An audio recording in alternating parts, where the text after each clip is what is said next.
Olá, povo de Deus, aqui quem vos fala é o presbítero Geilson Francis. Eu me congrego na Igreja Assembleia de Deus Vinde com o meu pastor José Saboia de Oliveira.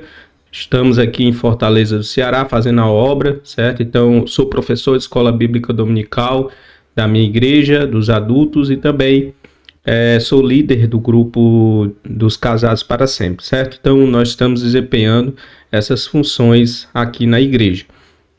Mas dessa vez nós vamos dar mais uma aula de escola bíblica para vocês. Dessa vez nós vamos estudar a lição de número 12, o papel da pregação no culto. Então fique com a gente, vamos iniciar mais esse vídeo para a glória do nome do Senhor. Estamos estudando o primeiro trimestre de 2024, EBD Adultos. E desde já quero te pedir, antes de começar, que você possa se inscrever no canal, dar um joinha, dar um like aí para poder ajudar o canal, ajudar esse ministério, e também acione os sinos das notificações, porque assim você vai receber novos vídeos aí na sua casa. Eu não tenho dúvida que você vai gostar da aula e da dinâmica da aula para a glória do nome do Senhor. Então vamos iniciar mais esse vídeo em nome de Jesus. Nosso textuário diz o seguinte, está em 2 Timóteo, capítulo de número 4, versículo de número 2.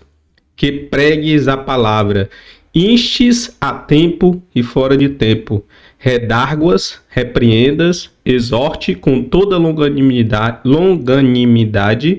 e doutrina. 2 Timóteo 4, 2. A verdade prática diz o seguinte: pregar a palavra de Deus é a sublime missão da igreja. É por intermédio do ministério da palavra que vidas são salvas, transformadas e edificadas. Então é por meio da palavra de Deus que nós temos transformação de vida, pessoas transformadas, pessoas libertas, pessoas que se transformam em uma pessoa completamente nova, né? Porque a palavra de Deus tem poder para fazer isso.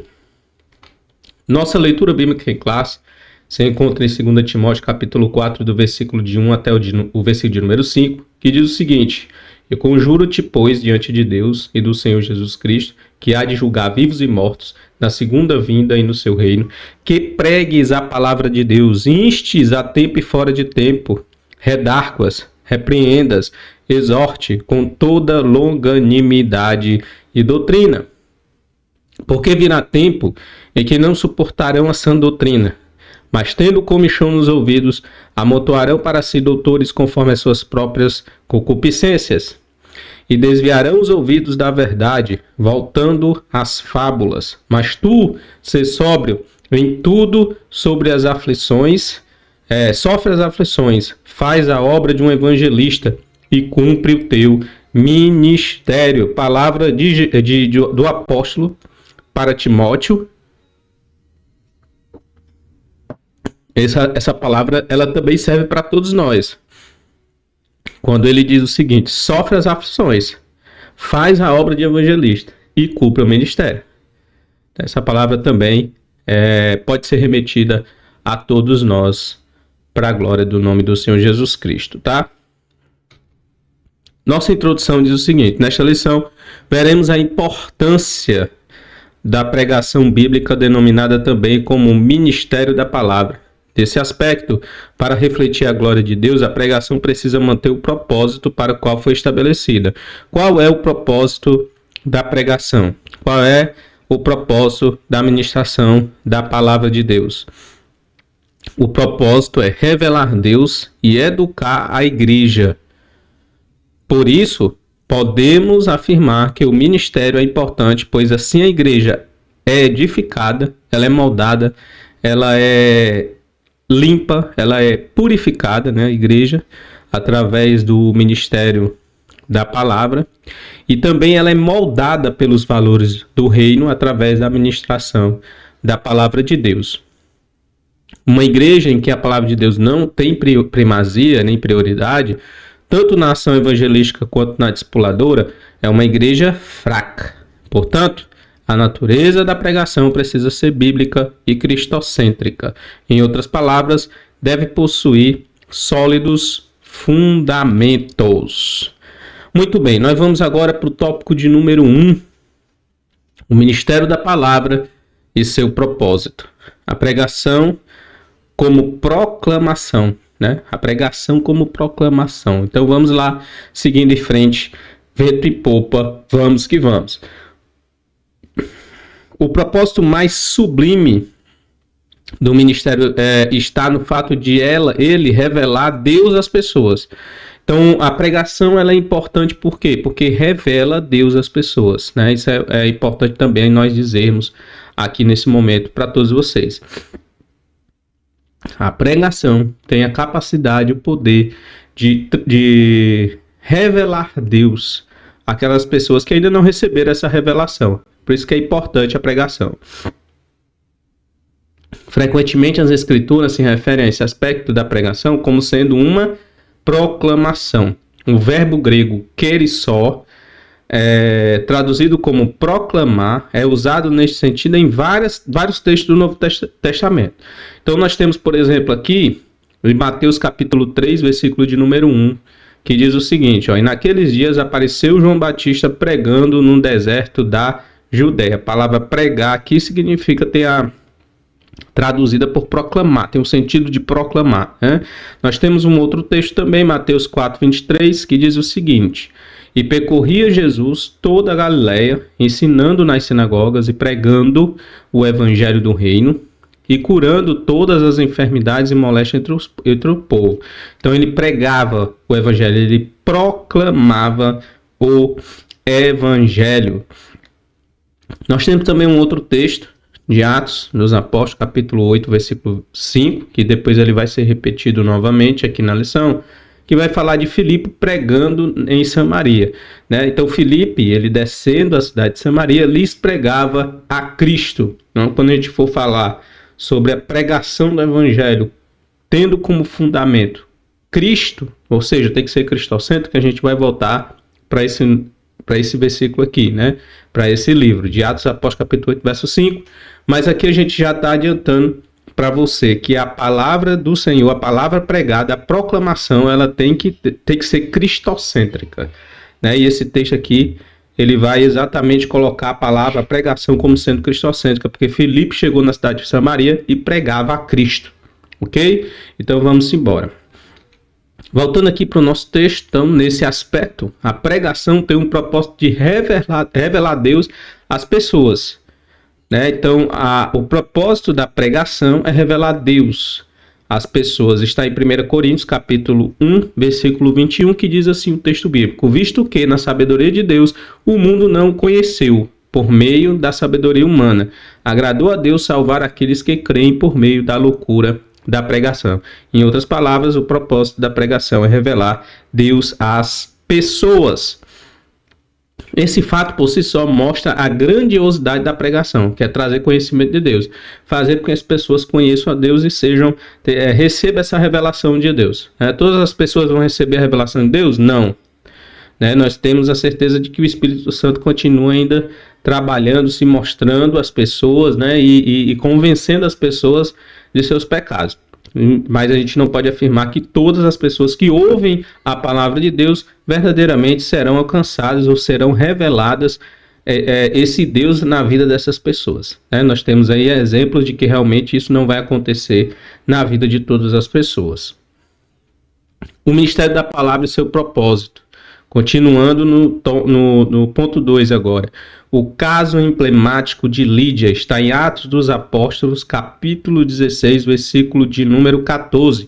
E aí, de sobra, eu coloquei o versículo também número 15. Diz assim a palavra do Senhor. E uma certa mulher chamada Lídia, vendedora de púrpura, da cidade de Tiatira, e que servia a Deus, nos ouvia, e o Senhor lhe abriu o coração para que estivesse atenta ao que o Paulo dizia. Então, essa mulher, vendedora de púrpura, da cidade de Tiatira, ela ficou atenta. Então, para você ver que a palavra de Deus, para poder surtir efeito na vida de qualquer pessoa, a pessoa precisa estar completamente atenta àquilo que está sendo dito. Não foi porque o apóstolo Paulo era um homem poderoso, um homem que tinha Deus na vida, um homem santo, não foi por causa disso, foi porque ela ficou atenta àquilo que o apóstolo Paulo falava. Então, todas as pessoas que estão atentas àquilo que a palavra de Deus fala, seja por qualquer que seja, por qualquer que seja, essa pessoa, com certeza, ela vai ser tocada, ela vai ser transformada, ela vai sentir algo diferenciada. E a palavra do Senhor diz ainda que abriu o coração dela, o coração foi aberto. Né? Então, esse processo de abrir o coração é algo que é efetuado pelo Espírito Santo na vida das pessoas. É o Espírito Santo que efetivamente faz com que a gente venha ser transformados, né, pela palavra de Deus. É o Espírito Santo que vai realmente fazer essas coisas na nossa vida, em nome do Senhor Jesus, para que a gente possa entender, abrir realmente o nosso coração para entender aquilo que a palavra de Deus está falando. Enquanto Lídia ouvia a pregação feita por Paulo, o Senhor abriu-lhe o coração. A pregação foi o instrumento que Deus usou para se revelar àquela mulher, e o resultado disso foi a sua conversão. Deus é glorificado na revelação de sua palavra. Esse fato é destacado por Paulo na sua carta aos Romanos. Em Romanos 10, 17, ele diz: sorte que a fé vem pelo ouvir e ouvir a palavra de Deus. Então, quem ouve atentamente, com certeza, tem a maior probabilidade do Espírito Santo abrir o coração para entender aquilo que está sendo dito. Assim, devemos nos conscientizar de que a pregação da palavra de Deus é mais que uma simples exposição de ideias, mais do que um discurso inflamado. Ela é um canal pelo qual Deus se revela ao coração endurecido. Gente, eu vou aqui colocar a tela cheia para vocês.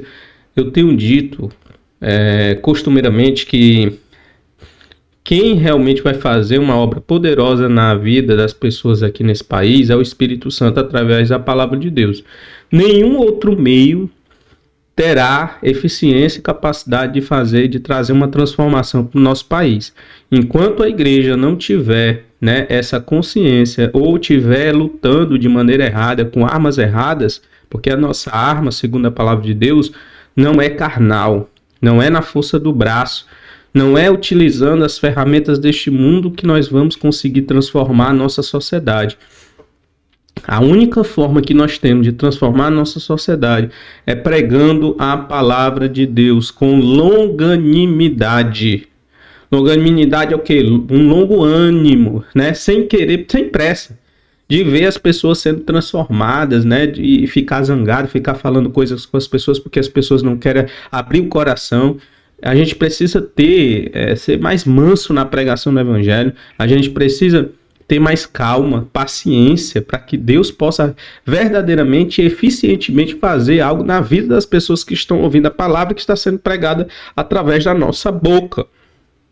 Tá? Então, é isso que eu queria deixar para vocês. Nós não vamos conseguir transformar esse país de outra maneira que não seja por meio da palavra de Deus pregada, com unção, com a certeza de que o poder do Espírito Santo ainda tem eficiência para transformar o coração do mais vil homem que possa existir nessa terra. Se a gente perder essa fé, se a gente perder essa capacidade de acreditar que a palavra de Deus tem capacidade de transformar as pessoas, aí sim, meu irmão, aí a gente nunca mais vai conseguir ganhar, seja lá quem for.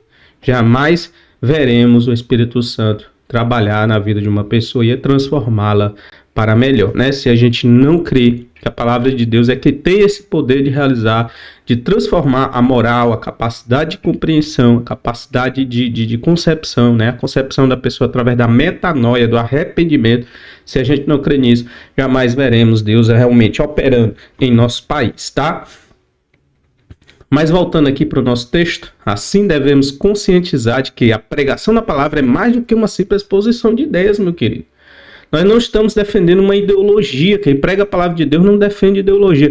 Quem prega a palavra de Deus defende o evangelho. O evangelho está acima de qualquer ideologia ou de qualquer partido político. Eu venho pregando, falando isso e vou continuar batendo nessa tecla. Não existe partido político para o evangelho. O evangelho está sobre isso. E pensando dessa forma, nós não podemos fazer escolhas para quem a palavra de Deus deve ser pregada. Se é para pessoas de direita ou se é para pessoas de esquerda. Negativo. A palavra de Deus precisa ser pregada para todas as pessoas, independentemente de crença, de raça, de cor, de partido político, o evangelho tem que estar acima de tudo isso. Essa é a pregação do evangelho. Isso é que tem que estar na mente e no coração de um evangelista, como Paulo falou para Timóteo na sua carta a Timóteo, tá? Então, gente, o ministério da palavra de Deus e seu propósito. A pregação como instrução, né? A pregação, ela transforma as pessoas, ela abre o coração das pessoas. A palavra de Deus é uma proclamação e a palavra de Deus é uma instrução. As pessoas que foram alcançadas pela proclamação da palavra precisam crer e amadurecer no evangelho. Para isso vai haver o quê? O ensinamento. Os mestres vão entrar em ação, né? O evangelista prega, ganha, e os mestres entram em ação para poder discipular e firmar essas pessoas e amadurecer essas pessoas. Então, necessitam ser discipuladas, instruídas. É significativo o fato de que o ministério de Jesus tenha o ensino como um dos fundamentos. Mateus 4:23 diz: e percorria Jesus toda a Galileia, ensinando nas suas sinagogas. 4:23. No Sermão do Monte, Jesus ensinava seus discípulos, está lá em Mateus 5:2. Assim também o apóstolo Paulo gastou grande parte do seu tempo ensinando os crentes, né? E também Paulo chegou mesmo a exigir alguém que tivesse pretensão ministerial que fosse apta para ensinar. Então, quem tem aptidão para o ministério tem que ser apta para ensinar. Então, tudo isso mostra a importância do ministério do ensino e a responsabilidade de quem o exerce. Então, gente, eu queria mostrar para vocês Atos dos Apóstolos, capítulo 18, verso 7 a 11, que diz o seguinte: ó, e saindo dali, entrou em uma casa de um homem chamado Justo, que servia a Deus e cuja casa estava junto da sinagoga. E Crispo, principal da sinagoga, creu no Senhor com toda a sua casa, e muitos dos coríntios, ouvindo-o, creram e foram batizados. E disse o Senhor em visão a Paulo: não temas, mas fala e não te cales, porque eu sou contigo, e ninguém lançará a mão de ti para te fazer mal, pois tenho muito povo nesta cidade. Tem muita gente para ganhar nessa cidade. Ó, o Senhor falou isso para Paulo. Eu quero repetir isso porque eu sinto de Deus de repetir. Deus tem muita gente ainda no Brasil para alcançar. Então fala, não temas, mas fala e não te cales, porque tem muita gente ainda para ser alcançada. Enquanto você prega, o Senhor ele promete: ninguém vai te fazer mal, porque eu estou contigo. E ele ficou ali 1 ano e 6 meses ensinando entre eles a palavra de Deus, e ninguém tocou no apóstolo Paulo. Sabe por quê? Era propósito de Deus para aquela cidade. Amém? Deixa eu ver se tem outro texto. Isso, ó, o bispo tem que ser apto a ensinar. 1 Timóteo 3:2 diz o seguinte: convém, pois, que o bispo seja irrepreensível, marido de uma mulher, vigilante, sóbrio, honesto, hospitaleiro e, por fim, apto a ensinar. Então, o bispo ele tem que ter essas qualidades, essas características. Então, gente, Paulo falou tudo isso, né? E aí mostrando mais uma vez para todos nós a importância, né, que nós temos, que existe no ensino da pregação na palavra de Deus. É por isso que a escola bíblica ela tem um papel fundamental nesse processo de amadurecimento dos crentes.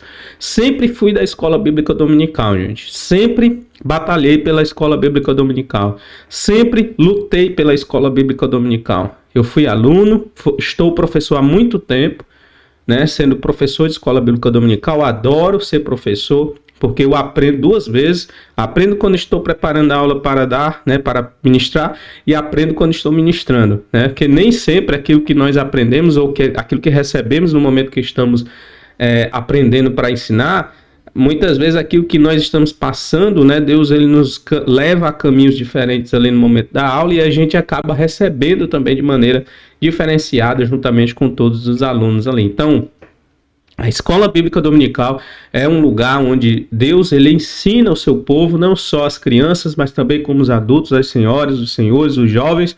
Todos são edificados pelo poder da palavra. E viva a escola bíblica dominical. Viva a escola bíblica dominical, né?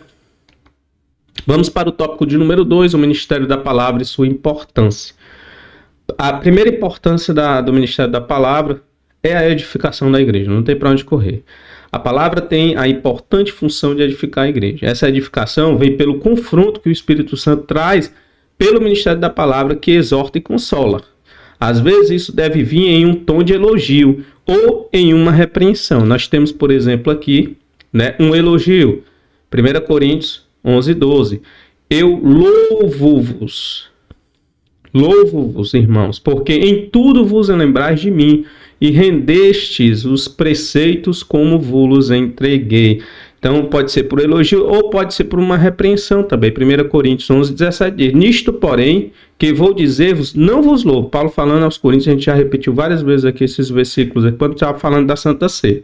Porquanto vos ajuntais não para melhor, mas senão para pior. O ajuntamento deles só trazia divisão, problema, dificuldade, facção, as pessoas saíram brigadas umas com as outras. Então esse tipo de ajuntamento não presta, né? Segundo o apóstolo Paulo, vocês só se juntam para pior. Se o ajuntamento da igreja só está servindo para contenda e para confusão e para um ficar mal do outro, esse ajuntamento ele não está servindo para a edificação da igreja, né? Então vamos lá, voltar aqui. Pode ser uma repreensão, pode ser um elogio. Então o termo grego paraklesis, traduzido como exortar e consolar, significa um chamado para ajudar e encorajar, que também é um ministério do próprio Espírito Santo. A palavra, o Espírito Santo como consolador, a palavra consolador significa paracletos, né? O ajudador, paracleto, aquele que consola, aquele que ajuda, aquele que auxilia, aquele que está próximo. Então a palavra de Deus, ela é uma paraclesis, ou seja, um consolo, uma exortação, um encorajamento. A palavra de Deus encoraja, transforma, liberta, né? A palavra de Deus é poder de Deus para a salvação de todo aquele que nele crê. Glória a Jesus por isso, né? Então ele ocorre com muita frequência no Novo Testamento, sendo a maioria das vezes no contexto da igreja. Assim vemos Paulo solicitando a Timóteo que persistisse em ler, ensinar a palavra e exortar. E Lucas destacando que a igreja andava na consolação do Espírito Santo. Nós temos, por exemplo, aí, como está aí em Lucas, né? Assim, pois as igrejas em toda a Judéia, Galiléia e Samaria tinham paz e eram edificadas e se multiplicavam, andando no temor do Senhor e consolação do Espírito Santo. Então andava no temor, se multiplicava, era edificada pelo poder da palavra e recebia também consolação do Espírito Santo, que tem essa função exatamente de ajudar, de consolar, auxiliar e levantar, né? O Espírito Santo. Muito bem, pessoal, voltando. Em ambos os textos se pressupõe o ministério da palavra como instrumento de exortação e edificação da igreja. Em segundo lugar, a formação de valores por meio da palavra. A pregação ela é importante instrumento para a formação de uma consciência cristã. Guerra cultural travada nos últimos anos contra a fé cristã mostrou a necessidade de a igreja afirmar cada vez mais os seus valores. Isso, contudo, só pode acontecer de forma eficaz por meio da formação de uma consciência cristã fundamentalmente bíblica. Isso significa que a igreja precisa mostrar de forma bem didática sua forma de pensar, crer, agir, ou seja, é preciso definir uma cosmovisão, isto é, uma visão de mundo, uma visão que seja diferente da cultura secular. Esta, por sua vez, sempre se mostrou hostil ao povo de Deus. Do contrário, não seremos capazes de resistir à inversão de valores por ela disseminada. Importante nessa questão dos valores, de compreender que as pessoas que são do mundo, ou que são seculares, pessoas que não conhecem ou que não têm a consciência cristã, que não têm a nossa visão de mundo, vão ter uma dificuldade de compreender, de entender e de assimilar aquilo que nós pensamos e aquilo que nós somos. Porém, isso também não significa dizer que nós temos a necessidade de forçar ou obrigar quem quer que seja de querer ser como nós somos, né? E como eu falei para você, isso quem faz é o Espírito Santo. Eu não posso forçar ninguém a ser quem eu sou, ou pensar como eu penso. Eu não posso forçar as pessoas do nosso país a serem e pensarem e agirem da maneira como nós agimos. Por quê? Porque elas não são transformadas, elas não receberam a palavra, não compreendem a palavra como nós compreendemos. Então, meu querido, existe uma distância realmente, existem valores diferentes realmente, e a gente precisa entender isso e saber que eu não posso impor minha cosmovisão sobre a cosmovisão do outro. Isso é sociabilidade, isso é aprender a viver em sociedade, principalmente numa sociedade democrática, né? A gente precisa entender isso também. É muito importante. Estamos agora no ponto número 3, resistindo diante de uma cultura sem Deus. Jesus censurou seus discípulos chamando de geração perversa, porque viu agindo com incredulidade. A influência de uma cultura sem Deus havia atingido negativamente os que andavam com Jesus. Por sua vez, no Pentecoste, Pedro também exortou seus ouvintes a salvarem daquela geração perversa.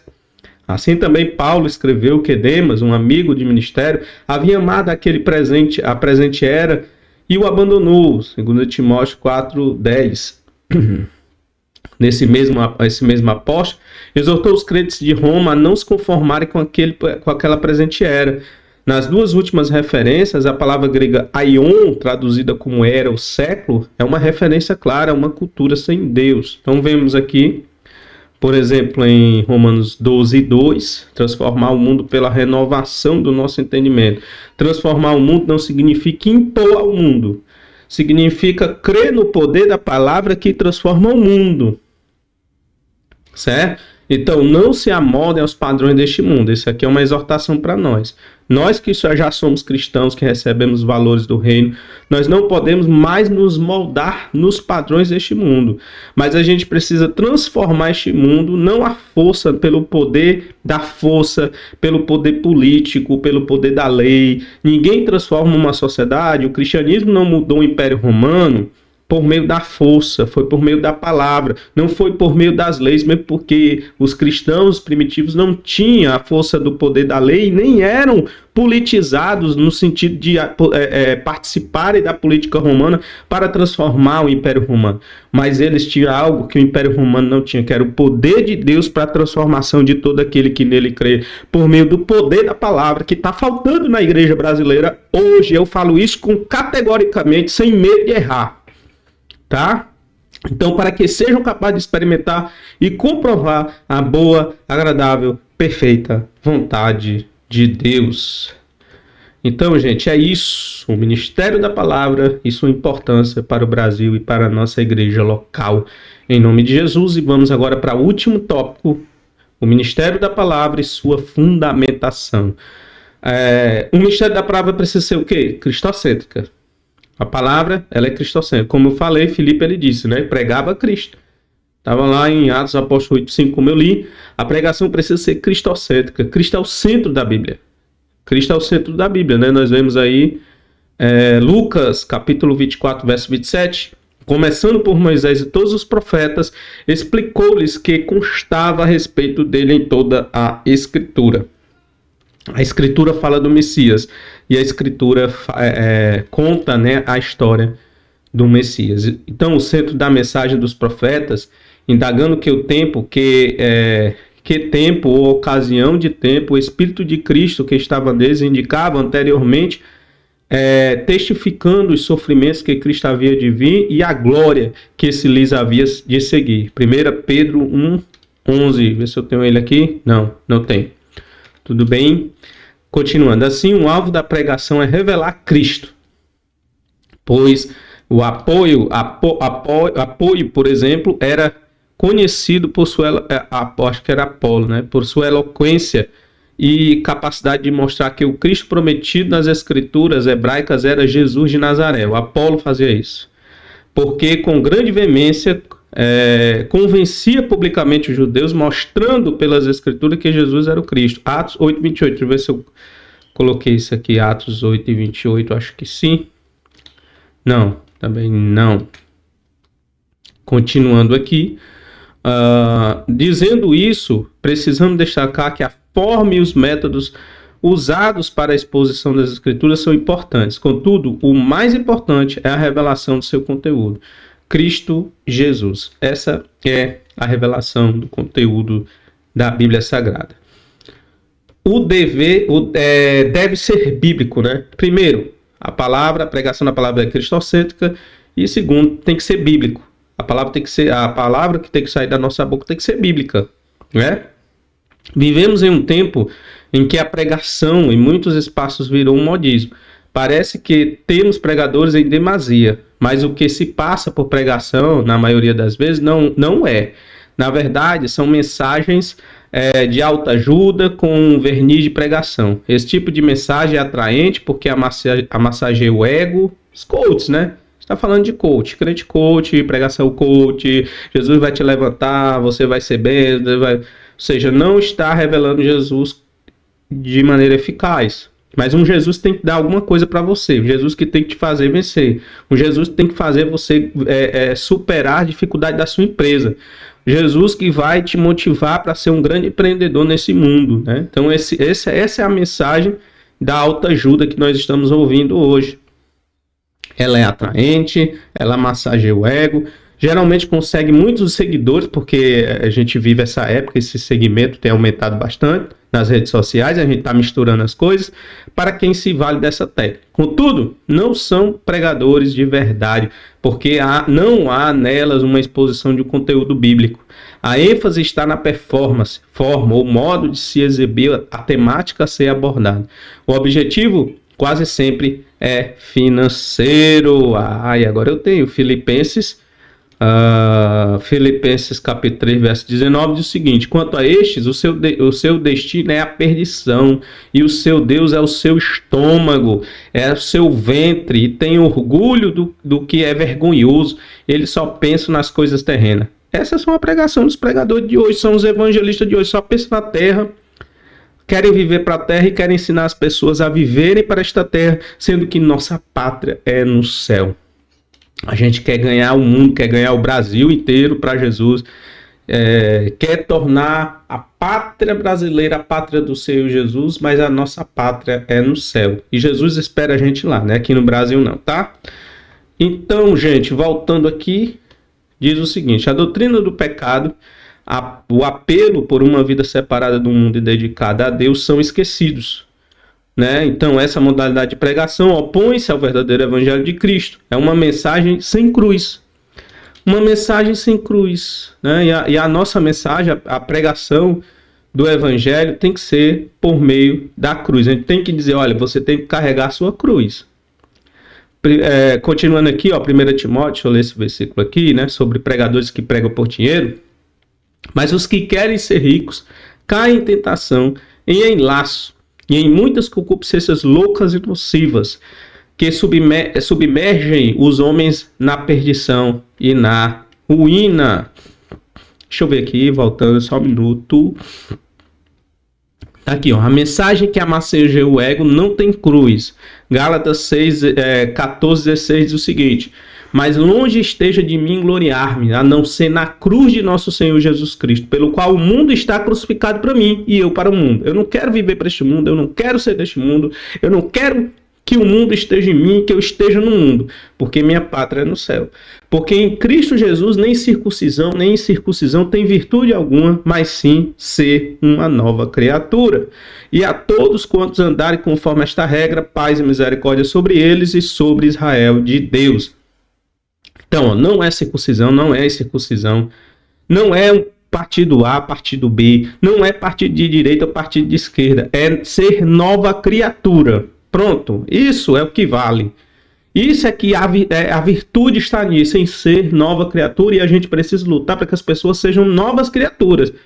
Porque hoje está assim, se você é de direita, você é crente. Aí não importa, né? O pessoal não quer saber se ele é errado, se fala palavrão, se é imoral, se não é. Está apoiando as pautas, não está apoiando a Bíblia, é santo homem de Deus. É isso que está acontecendo hoje, infelizmente, em muitos lugares. E muitas pessoas estão vivenciando isso. Isso é uma pena, é complicado. É uma pena dizer que a gente está vivendo esse evangelho no Brasil, infelizmente, né?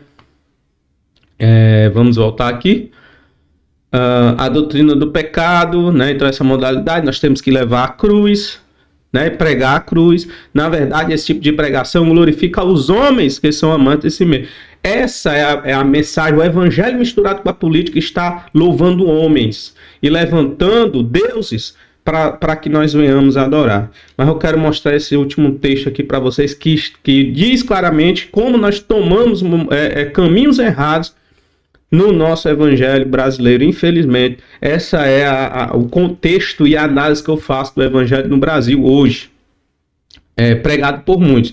É o que a gente não pode generalizar, a gente não pode dizer que são todas as igrejas que estão fazendo isso, mas a grande maioria, que são pentecostais e não pentecostais, estão entrando nessa onda, né?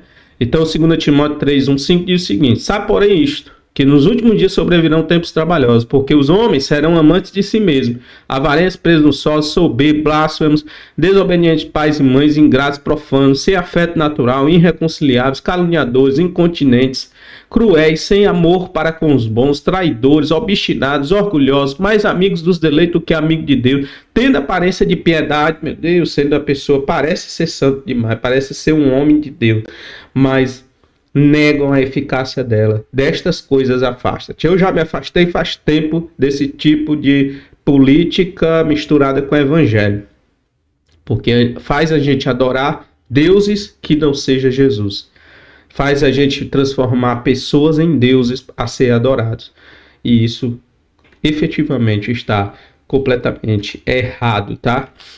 E para a gente concluir, após a exposição desta lição, constatamos que a igreja precisa manter-se fiel ao ministério da palavra. Isso só pode ser feito por meio de uma pregação genuinamente bíblica, que reflita os valores do reino de Deus. Por isso, não há atalhos. Numa cultura cada vez mais hostil à fé, a igreja necessita proclamar as verdades do reino por meio da poderosa pregação do evangelho e esperar a semente do evangelho transformar o coração das pessoas, e a gente não querer transformar as pessoas à força. Termino com esta palavra para vocês. Então eu quero aqui mostrar para vocês aqui o que a gente aprendeu hoje. A gente aprendeu que a palavra edifica, que a palavra exorta, que a palavra consola, que ela é importante para a edificação da igreja do Senhor, que ela transforma as pessoas, né? Ela renova, ela conforta, ela levanta. Então, nós aprendemos que o Brasil precisa da palavra, que não precisa de político. Nós aprendemos aqui que a palavra de Deus ela é relevante para o culto, porque ela traz inúmeros benefícios. Então, viva a palavra de Deus, viva a escola bíblica dominical, viva o ensino da palavra de Deus. Vamos continuar nessa pegada, crendo que a palavra de Deus tem poder para transformar as pessoas, seja bandido ou não, tá? Seja de direita ou de esquerda. A palavra de Deus continua tendo poder para transformar as pessoas, tá? Que Deus abençoe sua vida, que Deus abençoe sua casa, e até a próxima aula, se Deus quiser.